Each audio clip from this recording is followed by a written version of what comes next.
આગામી સમયમાં સમગ્ર ગુજરાત રાજ્ય સહિત બનાસકાંઠા જિલ્લામાં પણ ગણેશ મંડપોની સ્થાપના સાથે ગણેશ ચતુર્થીની ઉજવણી થવાની છે.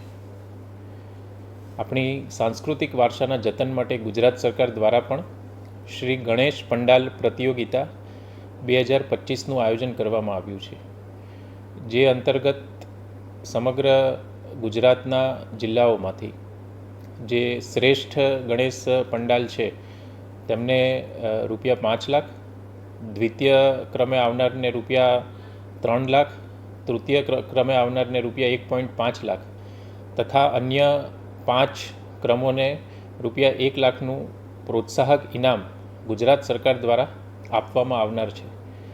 તો બનાસકાંઠા જિલ્લાના સૌ ગણેશ મંડપ, ગણેશ પંડાલના આયોજકોને નમ્ર વિનંતી છે કે આપણે સૌ આ જે યોજના છે એમાં સહભાગિતા કરીએ. સાથોસાથ પ્લાસ્ટર ઓફ પેરિસની જે ગણેશજીની મૂર્તિ છે એનો ઉપયોગ ન કરતા ધાર્મિક ઉજવણીની સાથે પર્યાવરણનું પણ જતન થાય તેના માટે માટીની જે મૂર્તિ છે તેનો ઉપયોગ કરવાનો આગ્રહ રાખીએ.